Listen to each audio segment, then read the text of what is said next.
할렐루야. 식구가 하나도 없으니까 우리 그냥 회척하는 마음으로 예배드려야죠. 교회는 이런 때가 있어요. 한꺼번에 왕 왔다가 한꺼번에 왕 나갔다가 이렇게 하는 것이 교회예요. 근데 이런 과정도 또 이런 과정을 통해서 교회가 부흥될 줄로 믿습니다. 이런 과정을 통해서 우리들이 더 한 발짝 더 전진해 나가야 되는 것입니다. 믿으시고 오늘 말씀을 통해서 말씀의 제목이 무엇입니까? 시련 뒤에 오는 승리입니다. 시련 뒤에 오는 승리. 시련은 누구나한테 있습니다. 그래서 이 세상에서 성공한 사람들은 어느 한 사람도 패배를 맛보지 않고 성공한 사람이 없는 것이라고 합니다. 오늘 본문에 나타난 이삭도 그와 같이 번성하고 승리하기까지는 수많은 역경과 패배의 쓴잔을 수없이 마시게 된 것을 보게 됩니다. 그러면 시련 뒤에 오는 참 승리에 대해서 본문이 주는 세 가지 교훈의 말씀을 통해 저와 여러분이 위로받으시기 바랍니다. 예. 오늘 우리 저기 한 목사님이 제일 힘들 것 같아. 그래서 오늘 제가 이 설교를 참 준비를 잘했네. 하나님이 뭔가 날 영감을 주시는 것 같아. 내가 그 생각을 하고 있습니다. 교회는 원래 이렇게 다 들어왔다가 또 다 나갔다가 뭐 이런 게 그냥 교회예요. 그래서 항상 이런 것도 과정이다 이렇게 생각하면 됩니다. 첫째로 보니까 오늘 본문에 나온 이삭도 어떻게 해요? 오늘 본문에 나타난 이삭도 번성하고 승리하기까지는 수많은 역경과 패배의 쓴잔을 마셨다. 이삭이 참 복받은 사람이라고 그러잖아요. 근데 어떻게 해서 이삭이 복을 받았습니까? 여기 본문 5절에 우리 읽지 않았지만 5절에 보면 이는 아브라함이 내 말을 순종하고 내 명령과 내 계명과 내 율례와 내 법도를 지켰음이라 하시니라. 이삭의 아버지 아브라함이 하나님 앞에 이렇게 순종했기 때문에 이삭은 하나님께서 약속하신 대로 축복을 주시려고 아주 계획을 해놓으신 자녀거든요. 그래서 축복을 받습니다. 근데 그런 축복을 받는 자이지만은 그래도 이렇게 많은 쓴잔을 수없이 마시게 된다. 이런 어려운 시련을 겪게 된다. 그런 말씀이죠. 첫째로 보니까 하나님의 축복을 보장받는 사람에게는 반드시 연단과 시련이 찾아오게 됩니다. 그래서 우리가 때로는 어려운 연단과 시련을 어떻게 밟고 넘어가라고 내가 맨날 그 설교 중에 가끔 하잖아요. 근데 그것이 무엇이냐면 축복을 보장받은 하나님 앞에 축복받는 자들에게는 항상 시련이 있어요. 연단이 있고요. 왜 그래요? 사단이 역사를 하니까. 또 때로는 사단이 역사도 하고 때로는 하나님이 훈련시키시기 위해서 시련을 주시는 것입니다.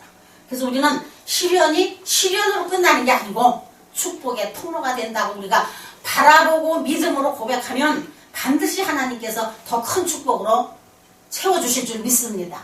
지금 이 자리가 텅 비니까 낙심하고 힘들고 어쩌나 우리 왜 큰일 났네 할 수가 있지만은 이런 고난을 통해서 이런 시련을 통해서 하나님께서 더 크게 쓰신다는 것을 우리 믿으시기 바랍니다.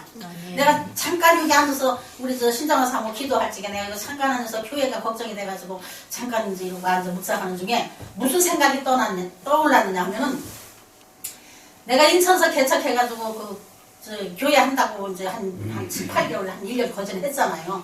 했을 적에 우리 저 병설이가 큰아들이 엄마가 맨날 그러고 앉아서 돈 안 번다고 엄마가 돈을 벌어야 먹고 사는 집인데 엄마가 저러고 앉았다 해가지고 와서 다 때려부셨잖아. 막 때려부셨잖아. 막 다 때려부셨었는데 망신스러워서 거기서 목회를 어떻게 하냐고. 누가 예배를 드릴 수 있겠냐고요. 그래가지고 얼마나 낙심을 하고 하나님 앞에 내가 울매불매 내가 기도하고 저 갈마산 기도도 가서 막 그냥 한 일주일씩 내가 기도하고 막 그랬잖아요. 그랬는데 그 뒤에 하나님이 얼마 안 가서 이 교회를 앉혀놓으셨거든. 이 교회를 갖다 날 데려다 여기 딱 갖다 놓으셨다고. 그래서 때로는 그런 시련도 하나님의 축복의 통로다는 거예요. 하나님이 그냥 축복을 주시는 게 아니야. 그래서 내가 우리 교회 하나님이 이제 넓혀주시라는가 보다. 아멘. 아멘 해 아멘. 하나님이 오늘 본문에 나와 있어. 오늘 본문에 보면은 이삭이 거기서 옮겨 다른 우물을 팠더니 그들이 다투지 아니하였으므로 그 이름을 느호봇이라 하여 이르되 이제는 여호와께서 우리를 위하여 넓게 하셨으니 이 땅에서 우리가 번성하리로다 하였더라. 말씀이 있습니다. 그래서 때로는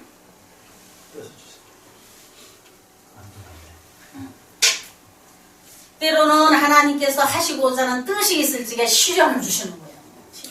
그래서 그 시련으로 우리가 넘어지는 게 아니고 그 시련을 통해서 우리는 축복의 통로가 열릴 것을 바라보는 저와 여러분이 되시기 바랍니다. 그럴 적에 우리가 신앙도 성장이 되는 거죠. 이런 역경을 겪고 또 넘어가고 하면서 신앙도 성장이 되는 거거든요. 맨날 아니 하면 맨날 왔다 갔다 그거밖에 하는데, 근데 어느 때 넘어졌다가 일어나고 넘어졌다 일어나고 할 때 어떻게 해요? 더 강하게 되고 더 단단하게 되고 더 넓게 생각이 되는 것입니다. 그래서 어려운 시련도 축복의 통로가 된다는 것입니다. 오늘 본문 첫째 말씀대로 하나님의 축복을 보장받은 사람에게는 반드시 연단과 시련이 찾아오게 됩니다. 네, 그걸 믿음으로 받으시기 바랍니다. 나한테 시련이 왔으니까 반드시 하나님의 축복을 보장받았기 때문에 시련이 온 거예요. 보장받았기 때문에. 말씀대로 창세기 26장 12절의 말씀에 보면 이삭이 그 땅에서 농사하여 그 해에 100배나 얻었고 여호와께서 복을 주심으로 그 사람이 창대하고 왕성하여 마침내 거부가 되어 양과 소와 떼를 이루고 노복이 심히 많으므로 이렇게 이삭이 많은 복을 받았죠. 이렇게 많은 복을 받았습니다. 그랬더니 어떻게 해요? 블레셋 사람이 그를 시기하여 그 아비 아브라함의 그 종들이 판 모든 우물을 막고 흙으로 메웠다고 기록하고 있습니다. 이삭이 이렇게 풍부하게 노년에 많은 부를 하나님께서 주시니까 어떻게 해요? 블레셋 사람들이 시기질투가 나가지고 모든 우물을 막았다는 거야. 아브라함이 파놨던 그 우물을 다 막았다는 거예요. 그때 이삭은 하나님의 특별한 축복을 받은 사람이었으나 그에게는 수많은 시련과 역경이 스쳐갔습니다. 우리가 분명히 알아야 할 사실은 하나님께서 사랑하는 자일수록 사탄에게 미움을 받게 되고 하나님의 축복을 보장받은 자일수록 시련과 고난의 역경들이 몰아쳐 올 때가 있는 것을 보게 된다는 것이죠. 이거 맞습니다. 그래서 많은 연단과 고난을 많이 겪는 사람일수록 하나님이 크게 쓰시는 거예요. 많은 크게 하나님이 쓰시는 자들 뒤에 조사를 다 해보면 그 사람한테 다 그런 엄청난 시련과 고난이 있습니다. 그렇지 않고는 그 자리까지가 올 수가 없다는 거죠. 그래서 우리가 이런 시련과 연단이 있을 적에 우리는 나는 하나님 앞에 보장받은 사람이야. 나는 하나님이 사랑하는 사람이야. 그런 용기가 필요하다. 그 믿음으로 고백하면 하나님께서 들으심이라. 맨날 이야기하지만은 하나님께서 우리의 입으로 고백하는 걸 들으심이라. 하나님께서 들으시면 그분은 전능하신 하나님이시기에 이루어 가신다. 그런 뜻입니다.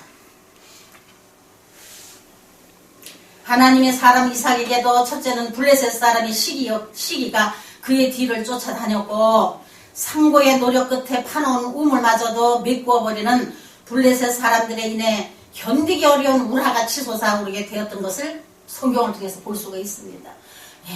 우리가 참 이렇게 일을 하다 보면 하나님의 일을 하다 보면은 이런 일들이 너무 많거든요. 꼭 누가 시기해서 보다도 이렇게 우라가 치솟을 때가 많이 있어. 그래서 유명한 목사님들 보면 천수 머리가 많이 빠지지 않았어요? 내 그걸 보면서 느껴지더라고. 얼마나 참고 얼마나 인내하고 얼마나 그 솟아오르는 걸 인내하며 살았기에 저렇게 머리도 다 빠지고 그냥 저렇게 하셨는가? 그렇지만 이 땅에서는 우리가 그렇게 살지 몰라도 하늘의 상급이 큰 것을 믿으시기 바랍니다. 하나님이 보장해 주시는 것을 믿으시기 바랍니다.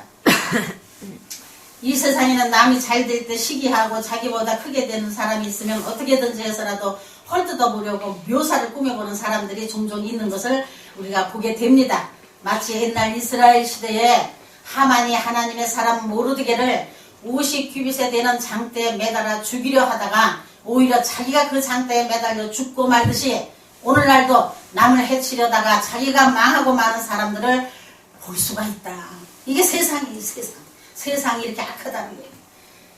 그러나 하나님의 사람들이 이 세상을 살아가는 동안 핍박이나 시련이 스쳐간다고 해서 두려워하거나 낙심할 필요가 없습니다. 시련은 인간을 불행하게 만드는 것이 아니라 더 큰 축복의 사람으로 만들어 쓰시기 위한 하나님의 훈련 과정이 되기 때문이다. 우리는 이 말씀을 붙잡으셔야 됩니다. 네, 우리는 이 말씀을 붙잡으셔야 돼요. 어떻게 해요? 인간을 더 큰 축복의 사람으로 만들어 쓰시기 위한 하나님의 훈련장이다. 훈련의 과정이다.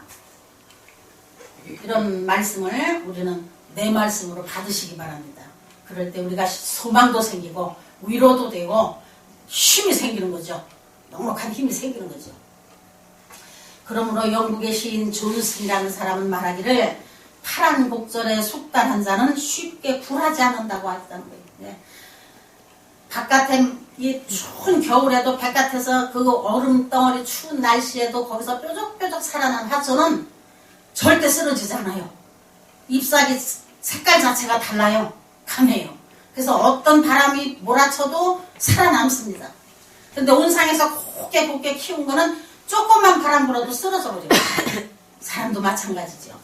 그래서 우리는 시련과 연단이 나를 훈련의 장소에 하나님이 넣으셨구나 라고 위로받는 저와 여러분이 되시기 바랍니다. 두 번째 보니까 시련을 참고 견디는 자에게는 반드시 승리가 오게 됩니다. 그래서 우리는 인내가 필요하다는 것이죠. 하나님의 사람 이삭은 블레셋 사람의 시기로 인하여 모든 우물이 흙으로 뒤덮이고 아말렉에게 추방까지 당하는 참혹한 경지에 이르렀으나 그런 추워도 낙심치 않고 또다시 미꾸어진 우물을 파기 시작합니다. 창세기 26장 14절 18절에 보면은 14장 양과 소가 떼를 이루고 종이 12만으로 26장 맞는데 그 아버지 아브람 때에 그 아버지의 종들이 판 모든 우물을 막고 흙으로 메웠더라. 아비멜렉이 이삭에게 이르되 네가 우리보다 크냐 강성한즉 우리를 떠나라. 이삭이 그것을 떠나 그랄 골짜기에 장막을 치고 거기 거류하며 그 아버지 아브라함 때에 팠던 우물을 다시 팠으나 이는 아브라함이 죽은 후에 블레셋 사람이 그 우물을 메웠습니다. 이삭이 그 우물들의 이름을 그의 아버지가 부르던 이름대로 불렀더라. 이삭의 종들이 골짜기를 파서 생근원을 얻었더니 그날 목자들이 이삭의 목자와 다투어 이르되 이 물은 우리의 것이라 하매 이삭이 그 다툼으로 말미암아 그 우물을 이름을 엑셀이라 하였으며 라고 기록하고 있습니다. 이삭이 계속 우물을 파는 것마다 블레셋 사람들이 가서 메꿔요. 메꾸고 또 메꾸는 것 뿐이 아니라 그거 우리 거라고 질 거라고 막 뺏어요. 막 이렇게 강탈을 하고 이렇게 아주 못되게 하는 게 이 블레셋 사람들이. 그럴 때 이삭이 얼마나 힘들었겠어요. 이삭이 그 얼마나 힘들었을까 하는 걸 우리가 한번 생각해 볼 필요가 있습니다. 그랬더니 어떻게 해요? 그 이름을 엑셀이라 이름을 지었다. 그 뜻이 무엇이냐? 다툼, 억압을 당함, 강탈을 당함 등의 뜻을 말하고 있다는 거예요. 또한 이삭은 다시 우물을 팠으나 이 우물마저도 침해를 당하게 되어 이름을 신나라 하였는데 그 이름의 뜻은 사탄이란 말의 뜻이다. 사탄이 그 속에 역사하기 때문에 사탄도 사람을 통해서 역사를 하거든요. 사탄이 누구를 통해 사람을 통해서 역사해요. 그래서 참 온유하고 겸손하고 아주 좋은 것 같은 사람도 사탄이 한번 딱 들어가면은 어떻게 해요? 사탄이 노란한 대로 따라가게 되어 있다는 것이죠. 그래서 우리가 항상 깨어 기도해야 된다 하는 말씀이 성경에 기록되어 있습니다. 우리는 하나님의 사람들로서 일을 할 때에 언제나 대적이 많은 것임을 명심해야 된다는 것입니다. 왜냐하면 사단은 우리를 쓰러뜨리려고 하는 것이 그들의 목표이기 때문에. 그러나 하나님의 일을 대적하는 자는 언제나 손해를 보고야 만다는 것이고 주의 일에 대적하는 자가 되지 말고 협력하는 자가 되어야 된다. 그러니까 우리가 항상 깨어 기도해야 된다는 거예요. 왜? 사탄이 그 마음에 들어가가지고 조종하는 대로 따라가다 보면은 결국은 본인이 손해를 보게 된다는 거예요. 그래서 우리는 어떤 일이 있어도 교회 하나님의 일을 감당하는데 협력자가 되어야 된다. 협력자가. 사단이 하는 대로 따라다니면 안 된다는 것이죠. 그래서 이거 분별력이 그래서 필요한 거예요. 분별력이. 이것이 하나님이 기뻐하시는 일인가 아닌가를 분별을 할 줄 알아야 된다는 거예요. 성도님들이. 지금 내가 하고 있는 일이 사단이 좋아하는 일인가 하나님이 좋아하는 일인가를 분별하고 하나님이 기뻐하시는 일에 우리가 협력을 해야 된다. 그것이 축복의 통로가 되는 것입니다. 그것이 내가 사는 길, 성도가 사는 길. 인생이 사는 이 세상에는 누구에게나 억울한 박해와 시련을 당할 때도 있으며 소중한 인격과 명예를 억울하게 침해당할 때도 있습니다. 그러나 이삭처럼 인내하며 좌절하지 않고 전진하면 반드시 승리자가 된다는 것을 잊어서는 안 되는 것입니다. 그래서 우리는 무엇보다도 인내가 필요하다. 인내가. 그래서 우리나라 그 속담에도 3번을 참으면은 살인을 면한다고 그러잖아요. 근데 우리 인간들이 참 그걸 못해지 잘 못해가지고 실패할 때가 많이 있지요. 그러나 오늘 본문은 이삭을 통해서 우리가 배워야 할 것은 수없이 이삭이 우물을 팔 적마다 블레셋 사람들이 와서 그걸 믿고버리고 뺏어버리고 나가라고, 네가 우리보다 강성하니 나가라, 이 땅에서 나가라고 막 무시하고 막 그냥 이렇게 해도 이삭이 그 사람들하고 같이 싸우지 않았다. 이삭은 그 사람들하고 같이 대적하지 않았다. 인내하며 꾹꾹 참고 또 파고 또 파고 또 파는 거예요. 우물을 믿고 놓으면 또 가서 파고, 믿고 놓으면 또 파고 또 파고 했더니 결국은 누가 이겼어요? 이삭이 이겼어요. 그래서 이 땅의 삶도 그렇다는 거죠. 더군다나 우리가 하나님의 일을 할 때는 이런 일이 더 많아. 더. 왜 그러냐면 하나님이 하시는 일을 방해하는 것이 마귀 사탄이 하는 일이기 때문에. 그래서 우리는 인내해야 된다. 마귀하고 같이 다투지 말고 우리가 인내로 승리를 해야 된다. 그런 뜻입니다. 그래서 세 번째, 시련에서 승리하는 자에게는 반드시 하나님이 넘치는 축복을 따르게 되는 것입니다. 믿으시기 바랍니다. 시련을 승리하는 자에게는 반드시 하나님의 넘치는 축복이 따르게 된다. 하나님의 축복이 따르게 되는 걸 믿음으로 받으시기 바랍니다. 아멘. 이삭은 수많은 시련을 겪는 중 심신이 필요하고 좌절할 수밖에 없는 고통을 겪었지만 끝까지 낙심하지 아니하고 또다시 우물을 타게 되었는데 여기서부터 하나님의 축복이 더욱 넘치게 되었다는 것입니다. 하나님은 때가 돼야 하나님이 이를 부흥시키십니다. 근데 그 부흥시키기 전에 하나님이 딱 시험을 주시는 거야. 그걸 딱 우리가 분별하고 이기고 넘어가야 된다. 하나님이 어떤 계획을 하시기 위해서 지금 이런 시험을 하시는구나. 감당할 시험밖에는 없다고 했습니다. 우리가 당하는 시험은 하나님이 감당할 수 있는 것까지만 주시는 거예요. 내가 감당할 수 없을 때는 피할 길을 주신다고 성경에 기록되어 있습니다. 그래서 우리는 항상 소망을 가지고 하는 거예요. 무엇을 하든지 소망을 가지고만. 오늘 본문 이삭은 이런 시련을 겪는 중 너무 어렵고 힘들었지만 낙심하지 않고 끝까지 하나님을 바라보며 하나님 앞에 기도하며 하나님이 아브라함에게 약속한 축복을 주실 것을 믿고 나갔더니 이제 하나님의 때가 됨으로 하나님의 축복이 넘치게 되는 역사가 일어납니다.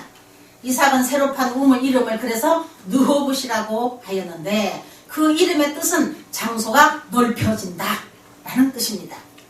이로 말미암아 하나님은 마침내 이삭에게 큰 축복을 3가지 약속하셨습니다. 첫째로 보니까 넓은 장소를 축복하여 주셨고, 두 번째 보니까 번성의 축복을 약속하여 주셨습니다. 세 번째 보니까 모든 대적의 손에서 보호와 자손의 축복을 누리게 하셨습니다. 우리는 무엇보다도 하나님의 보호하심이 축복입니다. 하나님의 보호하심이. 그래서 본문 24절에 보면 하나님께서 밤에 이삭에게 나타나시어 나는 네 아비 아브라함의 하나님이라 두려워 말라. 내 종 아브라함을 위하여 내가 너와 함께 있어 네게 복을 주어 네 자손으로 번성케 하리라. 이 말씀을 잘 기억하시기 바랍니다. 그래서 우리는 하나님 앞에 복받는 자가 되어야 되는 것이에요. 우리가 하나님 앞에 순종하는 자가 될 때 하나님께서 그 자손에게까지 복을 주신다는 걸 믿으시기 바랍니다. 오늘 이 말씀이 무슨 말씀이에요? 아브라함을 위하여 내가 너와 함께 있어. 이삭이 잘해서가 아니라 아브라함이 순종한 그 믿음을 하나님이 약속하셨기 때문에 아브라함을 위하여 네게 복을 주어 네 자손으로 번성케 하리라고 약속을 하셨다는 거예요. 물론 이삭도 순종했고 반항하지 않았고 하나님 말씀대로 따라 살았지만은 그 앞서 아브라함이 하나님 앞에 믿음의 조상이라고 인정받을 수 있을 만큼 하나님 앞에 순종하고 나간 사람이거든요.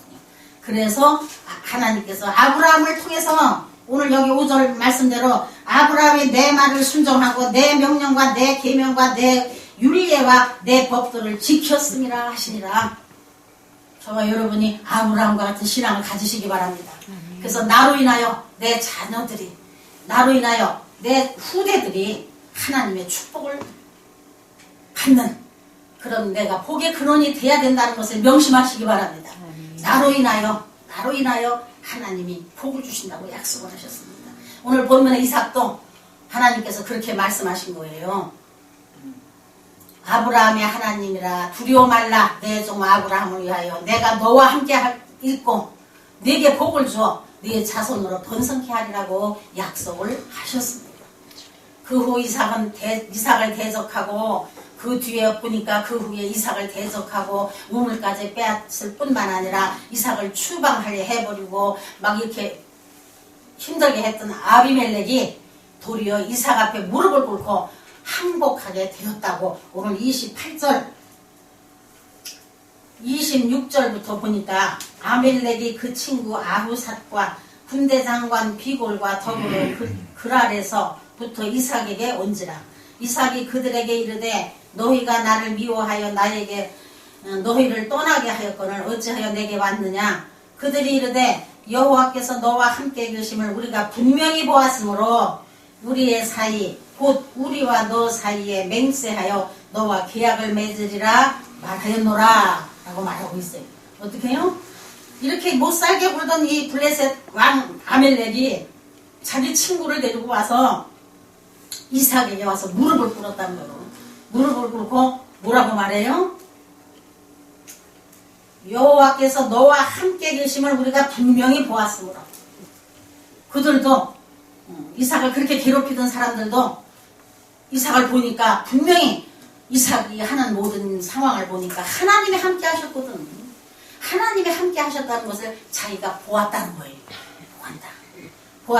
보았으므로 와서 무릎을 꿇고 항복하게 되었다. 이렇게 기록하고 있습니다. 이삭과 그의 자손들에게는 여호와 하나님의 축복이 넘치게 된 것입니다. 그래서 하나님의 때가 되면 반드시 약속하신 말씀대로 축복해 주시는 것입니다. 아멘. 저와 여러분도 모든 시련과 역경에서 좌절하지 말고 이삭처럼 승리하는 저와 여러분이 되시기를 주님의 이름으로 축원합니다. 아멘. 때로는 어렵고 힘들 때가 있어요. 이렇게 목회하다 보면 정말로 어려울 때가 많지요. 있지만은 그 어려울 때를 통해서 하나님이 축복 주실 것을 우리는 생각을 해야 돼요. 하나님이 이제 지경을 넓히시라는 것보다 이제 하나님께서 나를 연단시키시고 시련도 주시고 연단을 시키셔서 금 같은 믿음, 은 같은 믿음을 허락하셔서 이제 큰 사명을 허락하시라는 겁니다. 라는 소망과 희망을 가지고 하나님 앞에 나가면 반드시 우리가 좌절하지 않습니다. 우리가 낙심하지 않습니다. 그래서 많은 목회자들이 개척해가지고 참 힘든 목회자들 많지요. 우리 교회는 아직 그렇게까지 힘들지는 않았거든. 그런데 하나님께서 이제 지경을 넓히시려고 때로는 하나님께서 풀물에도 넣고 불구덩이에도 넣고 건지시기도 하고 그렇게 연단을 하신다는 걸 우리 믿으시기 바랍니다.